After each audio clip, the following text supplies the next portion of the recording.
Hello my dear students, welcome to my channel. C E T ಕ್ಲಾಸಸಲ್ಲಿ ನಿಮಗೆ last ಕ್ಲಾಸಲ್ಲಿ ಸೊಲ್ಯೂಷನ್ಸ್ದು ಒಂದಷ್ಟು ಕ್ವಶನ್ಸನ್ನು ಸಾಲ್ವ್ ಮಾಡಿದ್ದೆ. ಇನ್ನೊಂದಷ್ಟು ಕ್ವಶನ್ಸನ್ನು ನಾನು ಇವತ್ತು ನಿಮಗೆ ಎಕ್ಸ್ಪ್ಲೇನ್ ಮಾಡ್ತಾ ಹೋಗ್ತೀನಿ ಸೊಲ್ಯೂಷನ್ಸ್ ಚಾಪ್ಟ್ರಿಂದ. ಸೊ ನನಗೆ ಸ್ವಲ್ಪ ಸ್ಕೆಡ್ಯೂಲ್ ಬ್ಯುಸಿ ಇರೋದ್ರಿಂದ ಎಷ್ಟು ಸಾಧ್ಯನೋ ಅಷ್ಟು ಚಾಪ್ಟರ್ಗಳನ್ನ ಎಕ್ಸ್ಪ್ಲೇನ್ ಮಾಡ್ತಾ ಹೋಗ್ತೀನಿ. ಡೋಂಟ್ ವರಿ, ಓಕೆನಾ. ಬಟ್ ನೀವು ಜೊತೆಗೆ ಬೇರೆ ಟೆಕ್ಸ್ಟ್ ಬುಕ್ನ ಸ್ವಲ್ಪ ಓದ್ಕೋತಾ ಹೋಗಿ, ಓಕೆನಾ. 14th ಕ್ವಶನಲ್ಲಿ the vapour pressure of pure liquid A and B are 450 and 700. ಅಂದರೆ vapour pressure of pure liquid, vapour pressure ಅಂದರೆ ಪಿ, ಪ್ಯೂರ್ ಲಿಕ್ವಿಡ್ ಅಂದರೆ ಪಿ ನಾಟ್ ಅಂತ ಹಾಕಬೇಕು. ಎ ಮತ್ತು ಬಿ ಲಿಕ್ವಿಡ್ ಅಂತಲೂ ಕೊಟ್ಟಿದ್ದಾರೆ. ಇದು ಎದು ಪ್ರೆಷರ್ ಪಿ ನಾಟ್ ಎ ಅಂತ ತೊಗೊಳ್ಳೋಣ. ಇದು ಬಿದು ಪ್ಯೂರ್ ಪ್ರೆಷರ್, ಇದನ್ನು ಪಿ ನಾಟ್ ಬಿ ಅಂತ ತೊಗೊಳ್ಳೋಣ, ಓಕೆನಾ. If the total pressure of the mixture is 600, total ಪ್ರೆಷರ್ಗೆ ಏನಂತ ಬರಿತೀವಿ ನಾವು ಪಿ ಅಲ್ವಾ. ದ ಕಾಂಪೋಸಿಷನ್ ಆಫ್ ದ ಮಿಕ್ಸ್ಚರಲ್ಲಿ ಮೋಲ್ ಫ್ರ್ಯಾಕ್ಷನ್ ಕಂಡುಹಿಡಿಯಬೇಕು. ಈ ಟರ್ಮ್ಸ್ಗಳೆಲ್ಲ ನೋಡಿದ ತಕ್ಷಣ ನೋಡಿ, ಪಿ ಇದೆ, P naught A, P naught B and X A X B ಕಂಡುಹಿಡಿಯಬೇಕು ಅಂದ ತಕ್ಷಣ ನಿಮಗೆ ಇಮಿಡಿಯೇಟ್ ನೆನಪಾಗೋ ಫಾರ್ಮುಲಾ ಯಾವುದಪ್ಪ? ಆ ಫಾರ್ಮುಲಾ ಯೋಚನೆ ಮಾಡಿ. ಯಾವುದು? P is equal to Raoult's law formula ಅಲ್ವಾ, X A plus P naught B into X B. ಈ ಫಾರ್ಮುಲಾ ಯೂಸ್ ಮಾಡ್ಬೋದಾ? ಟರ್ಮ್ಸನ್ನು ಸಬ್ಸ್ಟಿಟ್ಯೂಟ್ ಮಾಡೋಣ. ಈಗ ಪಿ ಎಷ್ಟಿದೆ? 600 ಹಾಕೋಣ. ಪಿ ನಾಟ್ ಎ ಎಷ್ಟಿದೆಪ್ಪ? 450. ಓಕೆ, ಎಕ್ಸ್ ಎ ಗೊತ್ತಿಲ್ಲ, ಅದನ್ನು ಹಾಗೆ ಬರ್ಕೊಳ್ಳೋಣ. ಪ್ಲಸ್ ಪಿ ನಾಟ್ ಬಿ ಎಷ್ಟಿದೆಯಪ್ಪ? ಪಿ ನಾಟ್ ಬಿ 450 ಅಲ್ವಾ, ಸಾರಿ 700. ಪಿ ನಾಟ್ ಬಿ ಎಷ್ಟು? 700. So X B. ಈಗ ಪ್ರಾಬ್ಲಮ್ ಏನು ಅಂದರೆ, ಎರಡು ವೇರಿಯೇಬಲ್ ಇದೆ, ಎಕ್ಸ್ ಎ ಎಕ್ಸ್ ಬಿ ಅಲ್ವಾ. ಯಾವ್ದಾದ್ರು ಒಂದು ವೇರಿಯೇಬಲ್ ಇದ್ದರೆ ಕ್ಯಾಲ್ಕುಲೇಷನ್ ಈಸಿ ಆಗುತ್ತೆ. ಸೊ ಅದಕ್ಕೆ ಏನು ಮಾಡೋಣ, 600 is equal to 450 X A plus 700. X ಬಿನ ನಾವು 1 ಮೈನಸ್ ಎಕ್ಸ್ ಎ ಅಂತ ಬರ್ಕೋಬೋದಾ? X A plus X B is equal to 1 ಆ ಮೆಥಡಿಂದ. ಈಗ ಇದನ್ನು ಸಿಂಪ್ಲಿಫೈ ಮಾಡ್ತಾ ಹೋಗೋಣ. 600 is equal to 450 eta A ಅಥವಾ ಎಕ್ಸ್ ಎ ಅಂತ ನೀವು ಕರ್ಕೊಳ್ಳೇಬೇಕಾದ್ರೆ 700 1 700 plus into minus 700 eta A. Okay, ಈಗ 700ನ ಬೇಕಾದ್ರೆ ಈ ಕಡೆ ತೊಗೊಂಬಿಡಿ, 700ನ ಈ ಕಡೆ ತೊಗೊಳ್ಳಿ. ಏನಾಗುತ್ತೆ? 600 ಮೈನಸ್ 700 ಆಗುತ್ತೆ ಈಸ್ ಈಕ್ವಲ್ ಟು, ಇಲ್ಲಿ ಇವರಿಬ್ಬರಲ್ಲಿ ಎಕ್ಸ್ ಎನ ಕಾಮನ್ ತಗೊಳ್ಳೋಣ. ಎಕ್ಸ್ ಎ ಕಾಮನ್ ತಗೊಂಡ್ರೆ ಇಲ್ಲಿ ಉಳಿಯೋದೇನು? 450 ಮೈನಸ್ 700 ಉಳಿಯುತ್ತೆ. ಸೊ 600 700 ಹೋದರೆ ಮೈನಸ್ 100 ಆಗುತ್ತೆ is equal to X A. 450ಲಿ 700 ಹೋದರೆ ಎಷ್ಟಾಗುತ್ತೆ ನಿಮಗೆ? 250 ಆಗುತ್ತೆ. ಸೊ ಮೈನಸ್ ಅದು ಮೈನಸ್ ಆಗುತ್ತೆ, ಮೈನಸ್ 250. ಮೈನಸ್ ಕ್ಯಾನ್ಸಲ್ ಆಯಿತು. Eta A is equal to ಏನಾಗುತ್ತೆ? 100 ಡಿವೈಡೆಡ್ ಬೈ 250 ಆಗುತ್ತೆ. 0 cancel. 5 2s are 10, 5 5s are 25. 2/5 ಅಂದರೆ 5 4s are 20, 0.4 ಆಯಿತು. ಸೊ ಎಕ್ಸ್ ಎ 0.4 ಆದರೆ ಇನ್ನು ಎಕ್ಸ್ ಬಿನ ಏನಂತ ಮಾಡಬೇಕು? 1ಇಂದ ಆ 0.4ನ ಬಂದಿದ್ದ ಆನ್ಸರ್ನ ಮೈನಸ್ ಮಾಡಿದ್ರೆ ಇನ್ನೊಂದ್ರದ್ದು ಮೋಲ್ ಫ್ರ್ಯಾಕ್ಷನ್ ಸಿಗುತ್ತೆ ಅಲ್ವಾ. ಸೊ 0.4 0.6, ಈಟಾ ಎ 0.4 ಬರಬೇಕು, ಈಟಾ ಬಿ 0.6 ಬರಬೇಕು. ಆಪ್ಷನ್ ಎ ಕರೆಕ್ಟ್ ಇದೆ. ಅರ್ಥ ಆಗಿದೆಯಾ? ಸೊ ನೆಕ್ಸ್ಟ್ ಕ್ವಶನ್ ನೋಡಿ, ಸಲ್ಯೂಟ್ ಎಕ್ಸ್ ಡೈಮರೈಸಸ್. ಇದು ಇಂಪಾರ್ಟೆಂಟ್ ವರ್ಡು. ಡೈಮರೈಸಸ್ ಅಂದರೆ 2 ಪಾರ್ಟಿಕಲ್ಸು ಜಾಯಿನ್ ಆಗ್ತಿದೆ ಅಂತ. Okay, to the extent of 80%. 80% ಅಂದರೆ ಏನಿದು? ಆಲ್ಫಾ ಈಸ್ 80% ಅಂತ ಹೇಳ್ತಾ ಇದ್ದಾರೆ. ಓಕೆನಾ. 80% ಅಂದರೆ ಎಷ್ಟಾಗುತ್ತೆ? ಅದು 80/100. 80/100 ಅಂದರೆ 0.8. ಅದನ್ನು ಬರ್ಕೊಳ್ಳಿ.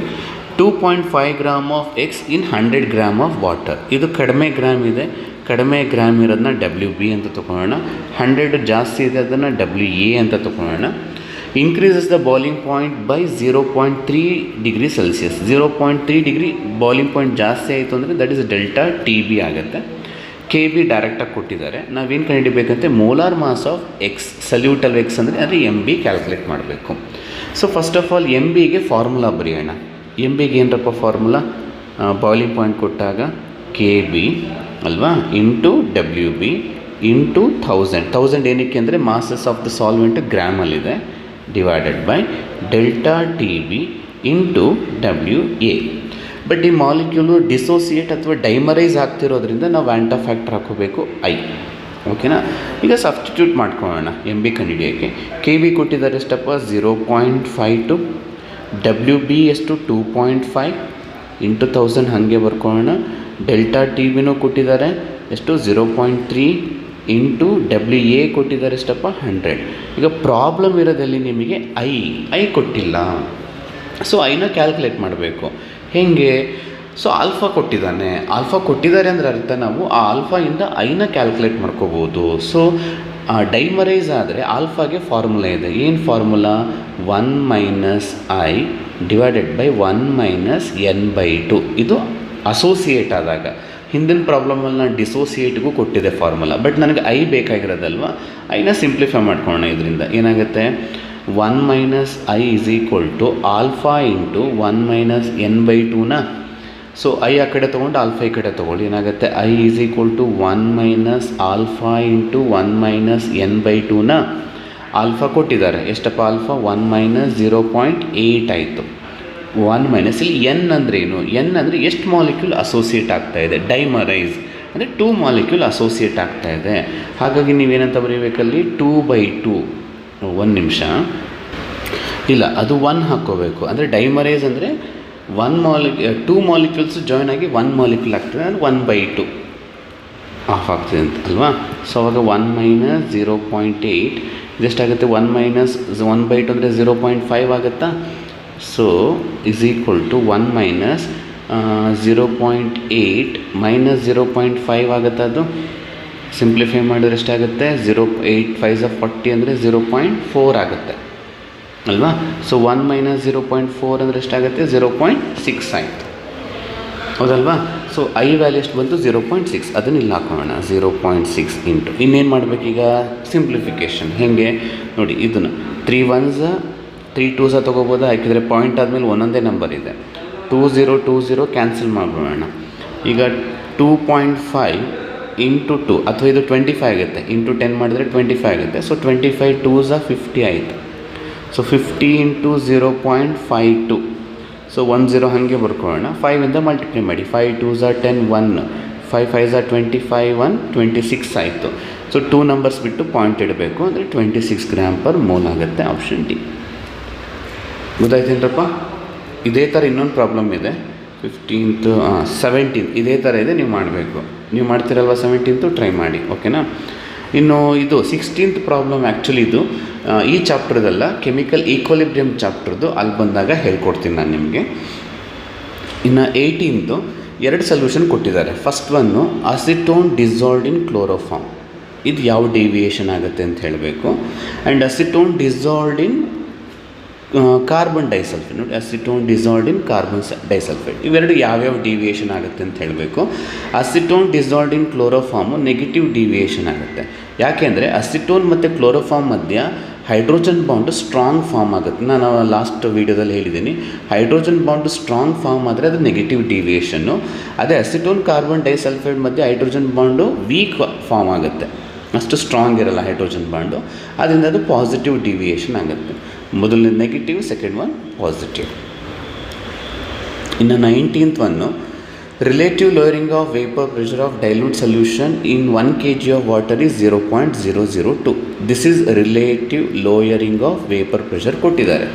ನಾವೇನು ಕಂಡುಹಿಡಿಯಬೇಕು? ಮೊಲಾಲಿಟಿ. ಫಸ್ಟು ಏನು ಕಂಡುಹಿಡಿಯಬೇಕು ಅಲ್ಲಿಂದ ಹೋಗೋಣ. ಮೊಲಾಲಿಟಿ ಅಂದರೆ ಏನಪ್ಪ? Number of moles of solute in 1 kg of solvent. ಈಗ ಇಲ್ಲಿ 1 kg ಆಫ್ ಸಾಲ್ವೆಂಟ್ ಕೊಟ್ಟಿದ್ದಾರೆ. 1 kg ಈಸ್ ನಥಿಂಗ್ ಬಟ್ ಎಷ್ಟು ಗ್ರಾಮ್ ಆಗುತ್ತಪ್ಪ? 1000 ಗ್ರಾಮ್ ಆಗುತ್ತಾ? ಗ್ರಾಮಲ್ಲೇ ಹಾಕೊಂಬೋಣ. Number of moles of solute in 1000 gram of water. ಇದು ಗ್ರಾಮಲ್ಲಿ ಹಾಕ್ಕೊಂಡ್ರೆ ಇಂಟು 1000 ಮಾಡಬೇಕಾ? ನೀವು ಕೇಳ್ಬೋದು, ಹಂಗಿದ್ಮೇಲೆ ಯಾಕೆ ಸರ್ 1 kg ಅಂತಲೇ ಬರ್ಕೋಬೋದಲ್ಲ ಅಂತ ಹೇಳಿದ್ರೆ, ಸ್ವಲ್ಪ ನಮಗಿಲ್ಲಿ ಮೋಲ್ಸ್ ಬೇಕಲ್ವಾ. ಮೋಲ್ಸ್ನ ಕ್ಯಾಲ್ಕುಲೇಟ್ ಮಾಡೋಕ್ಕೆ ನಾವು ಗ್ರಾಮ್ನ ಯೂಸ್ ಮಾಡ್ಕೋತೀವಿ. ಹಾಗಾಗಿ ಇದನ್ನು ಗ್ರಾಮಲ್ಲೇ ಇಟ್ಕೊಂಡಿದ್ದೀನಿ. ಕನ್ಫ್ಯೂಷನ್ ಇಲ್ಲ ಅಲ್ವಾ. ಸೊ 1000 ಗ್ರಾಮ್ನ ಕನ್ವರ್ಟ್ ಮಾಡೋಕ್ಕೆ ಇಂಟು 1000 ಹಾಕ್ಕೊಂಡಿದ್ದೀನಿ. ಸೊ ಇನ್ನೇನು ಬೇಕು ನನಗೆ? ಮೋಲ್ಸ್ ಬೇಕು. ಸೊ ಇಲ್ಲಿ ಮೋಲ್ಸ್ ಕೊಟ್ಟಿಲ್ಲ, ಅದ್ರ ಬದಲು relative lowering of vapour pressure ಕೊಟ್ಟಿದ್ದಾನೆ. ನಿಮಗೆ ಡೆಫಿನೇಷನ್ ಗೊತ್ತು, relative lowering of vapour pressure is equal to mole fraction of solute definition ಪ್ರಕಾರ. ಹಾಗಾಗಿ ಇಲ್ಲೇನು relative lowering of vapour pressure value ಕೊಟ್ಟಿದ್ದಾನೆ ಅದನ್ನು ನಾವು ಮೋಲ್ ಫ್ರ್ಯಾಕ್ಷನ್ಗೆ ಈಕ್ವೇಟ್ ಮಾಡ್ಕೊಳ್ಳೋಣ. ಅಂದರೆ X P is equal to ಎಷ್ಟಾಯ್ತಪ್ಪ? 0.002 ಆಯಿತು. ಎಕ್ಸ್ ಪಿನ ಏನಂತ ಬರಿಬೋದು? N B divided by N A plus N B ಅಂತ ಬರ್ಕೊಳ್ಳೋಣವಾ. 0.002. ಈಗ ಇಲ್ಲಿ ಡೈಲ್ಯೂಟ್ ಸೊಲ್ಯೂಷನ್ ಅಂತ ಕೊಟ್ಟಿರೋದ್ರಿಂದ ಡಿನಾಮಿನೇಟರ್ಲಿ ಎನ್ ಬಿನ ನೆಗ್ಲೆಕ್ಟ್ ಮಾಡ್ಬೋದಾ? ಬಿಕಾಸ್ ಎನ್ ಬಿ ಏನಾಗಿರುತ್ತೆ, ಯಾವಾಗಲೂ ತುಂಬ ಕಡಿಮೆ ಇರುತ್ತೆ ಡೈಲ್ಯೂಟಲ್ಲಿ. ಹಾಗಾಗಿ ಎನ್ ಬಿನ ನೆಗ್ಲೆಕ್ಟ್ ಮಾಡಿಬಿಡ್ತೀನಿ, ಕೆಳಗಡೆ ಮಾತ್ರ. N A is equal to ಎಷ್ಟಾಯಿತು? 0.002. ಈಗ ನಾನು ಎನ್ ಬಿ ತಾನೇ ಬೇಕಾಗಿರೋದು, ನನಗೆ ಎನ್ ಬಿನೇ ಇಲ್ಲ, ಮೊಲಾಲಿಟಿ ಕಂಡಿಡಿಯೋಕೆ ಅದು ಬೇಕಾಗಿರೋದು. ಎನ್ ಬಿನ ಉಳಿಸ್ಕೊಳ್ಳೋಣ. ಏನಾಗುತ್ತೆ 0.002 ಇಂಟು ಎನ್ ಎ ಆಯಿತು. ಸರಿ, ಎನ್ ಎ ಹೇಗೆ ಕಂಡುಹಿಡ್ಕೊಳ್ಳೋದು ಸರ್ ಅಂತ ಕೇಳಿದ್ರೆ, ಎನ್ ಎ ಅಂದರೆ ಏನಪ್ಪ, ನಂಬರ್ ಆಫ್ ಮೋಲ್ಸ್ ಆಫ್ ಸಾಲ್ವೆಂಟು. ಇಲ್ಲಿ ಸಾಲ್ವೆಂಟ್ ಯಾರು? ವಾಟರ್ದು ಅಮೌಂಟ್ ಕೊಟ್ಟಿದ್ದಾರೆ ಎಷ್ಟು? 1000 ಗ್ರಾಮು. ಅದರದ್ದು ಮೋಲಾರ್ ಮಾಸ್ ಎಷ್ಟು? 18. ಮೋಲ್ಸ್ ಅಂದರೆ ಅದೇ ತಾನೇ, given mass by molar mass. So 1000 gram divided by 18. ನೋಡಿ, ಇಲ್ಲಿ ನಾನು 1000 ಯೂಸ್ ಮಾಡಬೇಕಲ್ವ, ಅದಕ್ಕೆ ಇಲ್ಲೂ 1000 ಹಾಕ್ಕೊಂಡೆ, ಕ್ಯಾಲ್ಕುಲೇಷನ್ ಈಸಿ ಆಗಲಿ ಅಂತ. ಅರ್ಥ ಆಯ್ತಲ್ವಾ? ಈಗ ಎನ್ ಬಿ ಜಾಗದಲ್ಲಿ ಅದನ್ನು ಹಾಕೋಣ. ಈಗ ಇದು 1000 ಕ್ಯಾನ್ಸಲ್ ಆಯ್ತು, ಇಲ್ಲೇ ಕ್ಯಾನ್ಸಲ್ ಮಾಡೋಣ. ಆವಾಗ ಎನ್ ಬಿ ಜಾಗದಲ್ಲಿ ಏನು ಬರುತ್ತೆ ನಿಮಗೆ? 0.002 ಇಂಟು 1000 ಬೈ 18 ಆಗುತ್ತಾ ಅಲ್ವಾ? ನೆಕ್ಸ್ಟು ಈ 0.002 ಇಂಟು 1000 ಮಾಡಿದರೆ, ಇದೆರಡನ್ನು ಮಲ್ಟಿಪ್ಲೈ ಮಾಡಿದರೆ ನಿಮಗೆ 2 ಸಿಗುತ್ತಾ? 2/18 ಆಯಿತು ಅಲ್ವಾ? 2 1s 2 9s. 9ಇಂದ 1 ಡಿವೈಡ್ ಆಗಲ್ಲ, 0 ಪಾಯಿಂಟ್ ಇಟ್ಕೊಳ್ಳೋಣ, 10 ಆಗುತ್ತೆ. 9 1s 9, 9 1s 9, 9 0.11 ಬರುತ್ತೆ. ಸೊ 0.11 ಅಲ್ಲಿದೆ, ಆಪ್ಷನ್ ಸಿ ಯಲ್ಲಿದೆ. ಓಕೆನಾ? ನೀಟಾಗಿ ನೋಡ್ಕೊಳ್ಳಿ. Next, which of the following aqueous solution should have highest boiling point? ನೋಡಿ, ಹೈಯೆಸ್ಟ್ ಬಾಯ್ಲಿಂಗ್ ಪಾಯಿಂಟ್ ಇರಬೇಕು ಅಂದರೆ ಕಾನ್ಸಂಟ್ರೇಷನ್ ಜಾಸ್ತಿ ಇರಬೇಕು, ಅಂದರೆ ನಂಬರ್ ಆಫ್ ಮೋಲ್ಸ್ ಜಾಸ್ತಿ ಇರಬೇಕು. Because number of particle is directly proportional to boiling point. Okay, freezing ಪಾಯಿಂಟ್ಗೆ inversely proportion ಆಗುತ್ತೆ. ನಂಬರ್ ಆಫ್ ಪಾರ್ಟಿಕಲ್ ಎಲ್ಲಿ ಜಾಸ್ತಿ ಇದೆ ಅಂತ ನೋಡಬೇಕು. ಅದರಲ್ಲಿ ಕಾನ್ಸಂಟ್ರೇಷನ್ ಎಲ್ಲ ಕಡೆ ಸೇಮ್ ಇದೆ ನೋಡಿ, 1 ಮೋಲಾರ್ 1 ಮೋಲಾರ್ 1 ಮೋಲಾರ್. ಆವಾಗ ಬರೀ ಪಾರ್ಟಿಕಲ್ ಮಾತ್ರ ನೋಡಿ, ಎಲ್ಲಿ ಪಾರ್ಟಿಕಲ್ ಜಾಸ್ತಿ ಇದೆ. ಈಗ NaOH ಸ್ಪ್ಲಿಟ್ ಆದರೆ ಎಷ್ಟು ಬರುತ್ತಪ್ಪ ನಿಮಗೆ? 2 ಪಾರ್ಟಿಕಲ್ಸ್ ಬರುತ್ತೆ, ಬರ್ಕೊಳ್ಳಿ. Na2SO4 ಸ್ಪ್ಲಿಟ್ ಆದರೆ ಎಷ್ಟು ಬರುತ್ತೆ? ಸೋಡಿಯಂ 2 ಇದೆ, SO4ನ 1 ಅಂತ ತೊಗೋಬೇಕು. ಸೊ 2 + 1 3. ಕೆಲವರು 4 ಅಂತ ತೊಗೊಂಡ್ಬಿಡ್ತಾರೆ. SO4 ಸೇರಿ 1 ಅನ್ನೋದು 3. ಇನ್ನು ಅಮೋನಿಯಂ ನೈಟ್ರೇಟ್ ಅಂದರೆ NH4 1, NO3 1, 2 ಆಗುತ್ತೆ. KNO3 ಅಂದರೆ K1 NO3 1, 2 ಆಯಿತು. ಸೊ ನಂಬರ್ ಆಫ್ ಪಾರ್ಟಿಕಲ್ ಎಲ್ಲಿ ಜಾಸ್ತಿ ಇದೆ ನಿಮಗೆ? ಆಪ್ಷನ್ ಬಿನಲ್ಲಿ ಜಾಸ್ತಿ ಇದೆ. ಸೊ ಪಾರ್ಟಿಕಲ್ ಜಾಸ್ತಿ ಆದಷ್ಟು ಬಾಯ್ಲಿಂಗ್ ಪಾಯಿಂಟು ಜಾಸ್ತಿ ಆಗುತ್ತೆ. ಬಟ್ ಇನ್ನು ಕೆಲವು ಸಲ ಕಾನ್ಸಂಟ್ರೇಷನ್ ಬೇರೆ ಬೇರೆ ಇರುತ್ತೆ, ಹುಷಾರಾಗಿರಿ, ಅದನ್ನು ಕರೆಕ್ಟಾಗಿ ನೋಡ್ಕೊಳ್ಳಿ. ಎಲ್ಲ ಕಡೆ 1 1 ಇತ್ತು. So just I saw the number of particles. ಕೆಲವು ಸಲ ಕಾನ್ಸಂಟ್ರೇಷನ್ ಬೇರೆ ಬೇರೆ ಇರುತ್ತೆ. ಆವಾಗ ನೀವು ಆ ನಂಬರ್ ಆಫ್ ಪಾರ್ಟಿಕಲ್ಸ್ನ ಇಂಟು ಕಾನ್ಸಂಟ್ರೇಷನ್ ಮಾಡ್ಕೊಳ್ಳಿ. ಓಕೆ, ಆವಾಗ ವ್ಯಾಲ್ಯೂ ಯಾವ್ದು ಜಾಸ್ತಿ ಬರುತ್ತೋ ಅದಕ್ಕೆ elevation of boiling point, highest boiling point ಬರ್ತದೆ. ಓಕೆ, 21 ನೋಡಿ, the van't Hoff factor I accounts for. Van't Hoff factor ನಮಗೆ ಏನಕ್ಕೆ ಯೂಸ್ ಮಾಡ್ತೀವಿ? Which is undergo association or ಡಿಸೋಸಿಯೇಷನ್ಗೆ. ಇಲ್ಲಿ ಯಾವುದಿದೆ ನಿಮಗೆ? ಎಕ್ಸ್ಟೆಂಟ್ ಆಫ್ ಸಾಲ್ಯುಬಿಲಿಟಿ ಬಗ್ಗೆ ಮಾತಾಡಲ್ಲ, ಮೊಬಿಲಿಟಿ ಬಗ್ಗೆ ಆಗಲ್ಲ, ಡಿಸಲ್ಯೂಷನ್ ಬಗ್ಗೆನೂ ಇನ್ಫಾರ್ಮೇಷನ್ ಕೊಡಲ್ಲ. ಯಾವುದ್ರ ಬಗ್ಗೆ ಕೊಡುತ್ತೆ? ಡಿಸೋಸಿಯೇಷನ್ ಅಥವಾ ಅಸೋಸಿಯೇಷನ್, ಎರಡರಲ್ಲಿ ಯಾವುದಾದ್ರು. ಬಟ್ ಇಲ್ಲಿ ಇದು ಡಿಸೋಸಿಯೇಷನ್ ಇದೆ, ಅದಕ್ಕೆ ಡಿ ಕರೆಕ್ಟ್ ಆನ್ಸರ್ ಆಗುತ್ತೆ. ಇನ್ನು 22, when the pure solvent diffuses out of the solution through semi permeable membrane, then the process is called reverse osmosis. Solvent diffuse ಆಗ್ತಾ ಇದೆ, ಆಚೆ ಬರ್ತಾ ಇದೆ. ಈಗ ನೀವು ಡಿಸ್ಯಾಲಿನೇಷನ್ ಮಾಡಲ್ವಾ, ಅಲ್ಲಿ ವಾಟರು ಡಿಫ್ಯೂಸ್ ಆಗಿ ಆಚೆ ಬರುತ್ತಲ್ವ, ಸೊ ರಿವರ್ಸ್ ಆಸ್ಮೋಸಿಸ್. 23, ಈಗ ತಾನೇ ಹೇಳ್ಕೊಟ್ಟೆ, which of the following has a highest freezing point? Freezing point highest ಇರಬೇಕು ಅಂದರೆ ನಂಬರ್ ಆಫ್ ಪಾರ್ಟಿಕಲ್ಸ್ ಏನಾಗಿರಬೇಕು? ಕಡಿಮೆ, ಇನ್ವರ್ಸ್ಲಿ ಪ್ರಪೋರ್ಷನಲ್. ಬಟ್ ಇಲ್ಲಿ ಕಾನ್ಸಂಟ್ರೇಷನ್ ಎಲ್ಲ ಕಡೆ ಈಕ್ವಲ್ ಇದೆ ನೋಡಿ, 0.1 0.1 0.1. ಆವಾಗ ನಾವು ನಂಬರ್ ಆಫ್ ಪಾರ್ಟಿಕಲ್ ನೋಡಿಕೊಂಡ್ರೆ ಸಾಕು. ಇಲ್ಲಿ ಅಲ್ಯೂಮಿನಿಯಂ 2 ಇದೆ ನೋಡಿ, SO4 3 ಇದೆ, ಈಗ 3 ಅಂತ ತೊಗೋಬೋದು. 2 + 3 5 ಆಯಿತು. BaCl2 ಅಂದರೆ Ba 1 ಇದೆ, 2 Cl ಇದೆ, so number of particles 3. Aluminium ಕ್ಲೋರೈಡಲ್ಲಿ Al 1 ಇದೆ, 3 Cl ಇದೆ, ಸೊ 4. ಅಮೋನಿಯಂ ಕ್ಲೋರೈಡಲ್ಲಿ ಅಮೋನಿಯಂ 1, NH4 1, ಇದಿಷ್ಟು ಸೇರಿ 1. ಓಕೆನಾ? Cl 1 ಎಷ್ಟಾಗುತ್ತಪ್ಪ? 2. ಇಲ್ಲಿ ನಂಬರ್ ಆಫ್ ಪಾರ್ಟಿಕಲ್ಸ್ ತುಂಬ ಕಡಿಮೆ ಇದೆ, DL ಇದೆ. ಸೊ ನಿಮಗೆ ಕಾನ್ಸಂಟ್ರೇಷನ್ ಸೇಮ್ ಇದ್ದರೆ just look at the number of particles ಸಾಕು. ಕಾನ್ಸಂಟ್ರೇಷನ್ ಬೇರೆ ಬೇರೆ ಇದ್ದರೆ ಈ ನಂಬರ್ ನಾನು ಬರಿತಾ ಇದ್ದೀನೋ ಅದನ್ನು ಇಂಟು ಕಾನ್ಸಂಟ್ರೇಷನ್ ಮಾಡಬೇಕು. ಆ್ಯಂಡ್ ಇನ್ನೊಂದು ಮರಿಬೇಡಿ, ನಂಬರ್ ಆಫ್ ಪಾರ್ಟಿಕಲ್ ಜಾಸ್ತಿ ಆದಷ್ಟು ಬಾಯ್ಲಿಂಗ್ ಪಾಯಿಂಟ್ ಜಾಸ್ತಿ ಆಗುತ್ತೆ, ಆಸ್ಮೋಟಿಕ್ ಪ್ರೆಷರ್ ಜಾಸ್ತಿ ಆಗುತ್ತೆ. ಇವೆರಡಕ್ಕೆ directly proportional. But freezing point ಮತ್ತು ವೇಪರ್ ಪ್ರೆಷರ್ಗೆ ಇನ್ವರ್ಸ್ಲಿ ಪ್ರಪೋರ್ಷನಲ್ ಇರ್ತದೆ. ಇದನ್ನು ಹುಷಾರಾಗಿ ನೆನ್ಪಿಟ್ಕೊಳ್ಳಿ. Okay, next 24, the electrolyte undergo dissociation ಆಗ್ತಿದ್ರೆ ವ್ಯಾಂಟ್ ಆಫ್ ಫ್ಯಾಕ್ಟರ್ ಐ ಏನಾಗುತ್ತೆ? ಡಿಸೋಸಿಯೇಷನ್ಗೆಲ್ಲ ಏನಪ್ಪ? I less than 1. ಹೌದಾ? Option B. ಡಿಸೋಸಿಯೇಷನ್ ಅಲ್ವಾ? ಡಿಸೋಸಿಯೇಷನ್ ಆದರೆ I greater than 1. ಡಿಸೋಸಿಯೇಟ್ ಆದರೆ I greater than 1. ಅಸೋಸಿಯೇಟ್ ಆದರೆ I less than 1 ಆಗುತ್ತೆ. ಓಕೆ, ಎರಡೂ ಆಗಲಿಲ್ಲ ಅಂದರೆ I equal to 1 ಆಗುತ್ತೆ. Option E.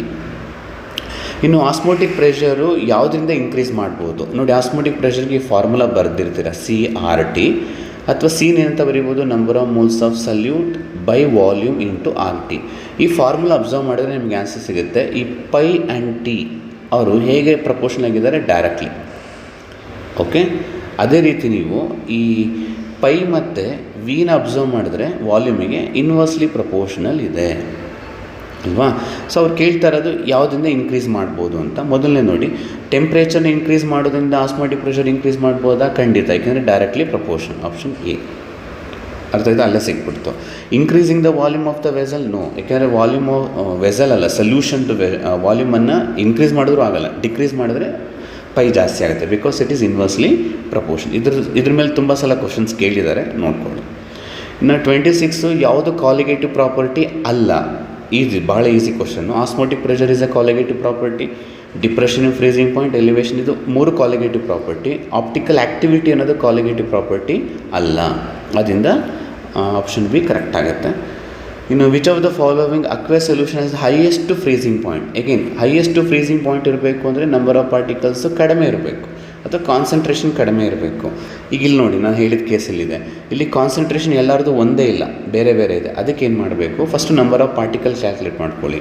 ಸುಕ್ರೋಸು ಅಸೋಸಿಯೇಷನ್ ಡಿಸೋಸಿಯೇಷನ್ ಎರಡೂ ಆಗಲ್ಲ, number of particle is 1.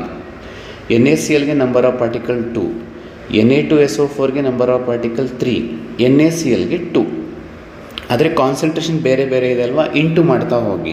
ಸುಕ್ರೋಸ್ಗೆ into ಮಾಡೋಣ, ಏನು ಇಂಟು 0.1 ಮಾಡೋಣ, ಎಷ್ಟಾಗುತ್ತೆ ಅದು 0.1 ಆಗುತ್ತೆ.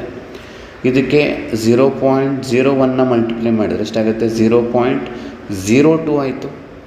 ಇದಕ್ಕೆ 0.1 ಇಂಟು 2 ಮಾಡಿದ್ರೆ 0.2, ಅದು ಕಾನ್ಸಂಟ್ರೇಷನ್ ತೊಗೋತಾ ಇದ್ದೀನಿ, ಗೊತ್ತಾಯ್ತಾ. ಇದಕ್ಕೆ 0.01 ಇಂಟು 3 ಮಾಡಿದ್ರೆ ಎಷ್ಟಾಗುತ್ತೆ, 0.03 ಆಯಿತು. ಈಗ ಇದರಲ್ಲಿ ನಾವು ವ್ಯಾಲ್ಯೂ ತುಂಬ ಕಡಿಮೆ ಯಾರಿಗಿದೆ ಅಂತ ನೋಡಬೇಕು, ಹೌದು ತಾನೆ. ಯಾಕೆಂದರೆ ಹೈಯೆಸ್ಟ್ ಫ್ರೀಸಿಂಗ್ ಪಾಯಿಂಟ್ ಅಂದರೆ ವ್ಯಾಲ್ಯೂ ಕಡಿಮೆ ಇರೋದು ನೋಡಬೇಕು. 0.1, 0.2, 0.01, 0.03 ಅಲ್ಲ, ಇದು 0.02. ಸೊ ವ್ಯಾಲ್ಯೂ ತುಂಬ, ಇದು 0.1 ಜಾಸ್ತಿ, 0.2 ಜಾಸ್ತಿ, 0.02, 0.03 ಕಡಿಮೆ ಯಾವುದು, 0.02. ಅದರಿಂದ ಆನ್ಸರ್ ಯಾವ್ದಾಗಬೇಕು, ಆಪ್ಷನ್ ಬಿ. ಕಡಿಮೆ ಯಾವುದಿದೆ ನೋಡ್ಕೋಬೇಕು, ಓಕೆನಾ. ಇನ್ನು 28, aqua solution having urea is isotonic. Isotonic ಆಗಬೇಕು ಅಂದರೆ ಕಾನ್ಸಂಟ್ರೇಷನ್ ಏನೇ ಇರಬೇಕು, ಸೇಮ್ ಇರಬೇಕು ಅಲ್ವಾ. ಸೇಮ್ ಆಸ್ಮೋಟಿಕ್ ಪ್ರೆಷರ್ ಬರಬೇಕು ಅಂದರೆ ಕಾನ್ಸಂಟ್ರೇಷನ್ ಸೇಮ್ ಇರಬೇಕು. ಅದಕ್ಕೇನು ಮಾಡೋಣ, ಫಸ್ಟು ಇದ್ರದ್ದು ಕಾನ್ಸಂಟ್ರೇಷನ್ ಏನು ಬರುತ್ತೆ ಅಂತ ಕ್ಯಾಲ್ಕುಲೇಟ್ ಮಾಡ್ಕೊಳ್ಳೋಣ. ಈಗಲೇನು ಕೊಟ್ಟಿದ್ದಾರೆ, 0.06% ಮಾಸ್ ಬೈ ವಾಲ್ಯೂಮ್ ಅಂತ ಕೊಟ್ಟಿದ್ದಾರೆ. ಅದರ ಅರ್ಥ ಏನು, 0.06 gram of urea in 100 ml of solution ಅಂತ, ಹೌದಲ್ವಾ. ಈಗ ಮೊಲಾರಿಟಿಗೆ ಏನಪ್ಪ ಬೇಕು formula, molarity is equal to ಏನು, number of moles of solute in 1 litre of ಸೊಲ್ಯೂಷನ್ನು. ಈಗ ನಮಗೆ ಮೋಲ್ ಸಿಕ್ಕಲಿಲ್ಲ, ವಾಲ್ಯೂಮ್ ಸಿಕ್ತು 100 ml ಅಂತ, ಫಸ್ಟ್ ಬರೆದ್ಬಿಡೋಣ. ಅದು ml ಅಂತ ಇರೋದ್ರಿಂದ ಏನು ಮಾಡೋಣ, ವಿಲ್ ಮಲ್ಟಿಪ್ಲೈ 1000 ಲೀಟ್ರ್ ಕನ್ವರ್ಟ್ ಮಾಡೋಕ್ಕೆ. ಇನ್ನೇನು ಬೇಕು ನಮಗೆ, ಮೋಲ್ಸ್ ಬೇಕು. ಬಟ್ ಮೋಲ್ಸ್ಗೆ ಗ್ರಾಮ್ ಇದೆ, ಗ್ರಾಮ್ನ ಮೋಲ್ಸ್ ಮಾಡ್ಕೊಳ್ಳೋಣ. ಹೇಗೆ, given mass by molar mass. ಇದೆಷ್ಟಾಗುತ್ತೆ ನಿಮಗೆ, 60 ಮಾಡಿಕೊಂಡ್ರೆ 3 ಪಾಯಿಂಟ್ಸ್ ಮುಂದೆ ಹೋಗಬೇಕಾ, ಇಂಟು 10⁻³ ಆಗುತ್ತೆ. ಸೊ ಆವಾಗ 60 ಕ್ಯಾನ್ಸಲ್, 1 ಇಂಟು 10⁻³ ಅಂದರೆ 10⁻³ ಅಂತ ಹಾಕೋಣ. ಇದು ಮೋಲ್ಸು. ಸೊ 10⁻³ ಇಂಟು 1000 ಕ್ಯಾನ್ಸಲ್ ಆಗುತ್ತಾ, ಉಳಿಯೋದೇನು 1/100. 1/100 ಎಷ್ಟಾಗುತ್ತೆ, 0.01 ಮೋಲಾರ್. ಸೊ ಇಷ್ಟು ಕಾನ್ಸಂಟ್ರೇಷನ್ ಯಾರಿಗಿದೆ, ಇಲ್ಲಿ ನೋಡಿ ಗ್ಲೂಕೋಸ್ಗಿದೆ ಸೇಮ್ ಕಾನ್ಸಂಟ್ರೇಷನ್ ಇದೆ. ಕಾನ್ಸಂಟ್ರೇಷನ್ ಸೇಮ್ ಇದ್ದಾಗ ಏನಾಗುತ್ತೆ, ಐಸೋಟೋನಿಕ್ ಸೊಲ್ಯೂಷನ್ಸ್ ಆಗ್ತದೆ, ಓಕೆನಾ. ಸೊ ಇದಿಷ್ಟು. ಇಲ್ಲೊಂದಿದೆ 29, ಇನ್ನೊಂದು ಕ್ವಶನ್ ಇದೆ. After adding non volatile solute of freezing point of water decreases to, ಅಂದರೆ ಅಟ್ ಪ್ರೆಸೆಂಟು ಫ್ರೀಸಿಂಗ್ ಪಾಯಿಂಟ್ ಎಷ್ಟಿದೆ, T ಇದೆ, ಇದು T ಈಗ ಅಂದರೆ ಸೊಲ್ಯೂಷನ್ ಮಾಡಿದಾಗ 0.186 ಡಿಗ್ರಿ ಸೆಲ್ಸಿಯಸ್ ಇದೆ. ಹಾಗಾದರೆ T0 ಎಷ್ಟಿರುತ್ತೆ ಅಂತ ಅವ್ರು ಕೊಟ್ಟಿಲ್ಲ. ಯಾಕೆ ಕೊಟ್ಟಿಲ್ಲ ಅಂದರೆ ವಾಟರ್ದು ಫ್ರೀಸಿಂಗ್ ಪಾಯಿಂಟ್ ನಿಮಗೆ ಗೊತ್ತಿರಬೇಕು, ಎಷ್ಟಪ್ಪ, 0 ಡಿಗ್ರಿ ಸೆಲ್ಸಿಯಸ್. ಡೆಲ್ಟಾ TF ಅಂದ್ರೇನು, T0 - T. T0 ಎಷ್ಟಪ್ಪ, 0 ಡಿಗ್ರಿ, ಇದು -0.186 ಮಲ್ಟಿಪ್ಲೈ ಮಾಡಿದ್ರೆ ಪ್ಲಸ್ 0.186 ಆಗುತ್ತಾ, ಕ್ಲಿಯರಾ. ಇನ್ನು KF ಕೊಟ್ಟಿದ್ದಾರೆ, KB ಕೊಟ್ಟಿದ್ದಾರೆ. ನಾವೇನು ಕಂಡುಹಿಡಿಬೇಕಂತೆ, ಡೆಲ್ಟಾ TB ಕಂಡುಹಿಡಿಬೇಕಂತೆ. ಅಂದರೆ ಅರ್ಥ KF KB ಕೊಟ್ಟಿದ್ದಾರೆ ಅಂದರೆ ನಮಗೆ ಡೆಲ್ಟಾ TB ಮತ್ತು ಡೆಲ್ಟಾ TFದು ರೇಷಿಯೋ ತೊಗೊಳ್ಳೋಣ. ಈಗ delta TB divided by delta TF ratio ತೊಗೊಳ್ಳೋಣ. ಡೆಲ್ಟಾ ಟಿ ಬಿಗೆ ಏನು ಫಾರ್ಮುಲಾ ಆಗುತ್ತೆ, ಕೆ ಬಿ ಇಂಟು ಮೊಲಾಲಿಟಿನ. ಅದೇ ರೀತಿ ಡೆಲ್ಟಾ ಟಿ ಎಫ್ಗೇನು K F into molality. But ಎರಡೂ ಕೂಡ ಸೇಮ್ ಸೊಲ್ಯೂಷನ್ ಇದೆ for adding non in the freezing point of water. Same solution, ಬೇರೆ ಬೇರೆ ಸೊಲ್ಯೂಷನ್ ಅಲ್ಲ ಅಂದಾಗ ಮೊಲಾಲಿಟಿ ಏನಾಗುತ್ತೆ ನಿಮಗೆ ಕ್ಯಾನ್ಸಲ್ ಆಗುತ್ತೆ. ಹೌದಾ? ಈಗ ವ್ಯಾಲ್ಯೂಗಳನ್ನ ಹಾಕೋಣ. ಡೆಲ್ಟಾ ಟಿ ಬಿ ಕಂಡುಹಿಡಿಬೇಕಲ್ವ ನಾವು, ಅದಕ್ಕೆ ಅದನ್ನು ಎಕ್ಸ್ ಅಂತ ಹಾಕೋಣ. ಡೆಲ್ಟಾ ಟಿ ಎಫ್ ಕಂಡುಹಿಡ್ಕೊಂಡಿದ್ದೀವಿ ಎಷ್ಟಪ್ಪ, 0.186. ಹಾಗೆ ಕೆ ಬಿ ಕೊಟ್ಟಿದ್ದಾರೆ 0.521. ಕೆ ಎಫ್ ಕೊಟ್ಟಿದ್ದಾರೆ ಎಷ್ಟಪ್ಪ, 1.86. ನೋಡಿ ಈಗ ಎಕ್ಸನ್ನು ಉಳಿಸ್ಕೊಂಡ್ರೆ ನಿಮಗೆ ಹೆಂಗೆ ಬರುತ್ತೆ, ಕ್ರಾಸ್ ಮಲ್ಟಿಪ್ಲೈ ಮಾಡಿದರೆ 0.186 ಇಂಟು 0.521 ಡಿವೈಡೆಡ್ ಬೈ 1.86. ನೋಡಿ ನಿಮಗೆ ಕ್ಯಾಲ್ಕುಲೇಷನ್ ಈಸಿ ಆಗೋಗೆ ಕೊಟ್ಟಿದ್ದಾರೆ. ಈಗ ಇಲ್ಲಿ 1 ಪಾಯಿಂಟ್ ಮುಂದೆ ಶಿಫ್ಟ್ ಮಾಡಿಬಿಟ್ರೆ ಇದೆರಡು ಕ್ಯಾನ್ಸಲ್ ಆಗುತ್ತೆ.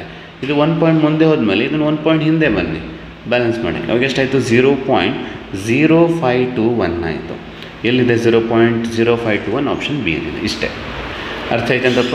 ಇದಿಷ್ಟು ನಿಮಗೆ ಸೊಲ್ಯೂಷನ್ ಚಾಪ್ಟ್ರಿಂದ ಒಂದಷ್ಟು MCQಸ್ನ ಹೇಳ್ಕೊಟ್ಟಿದ್ದೀನಿ ನಾನು.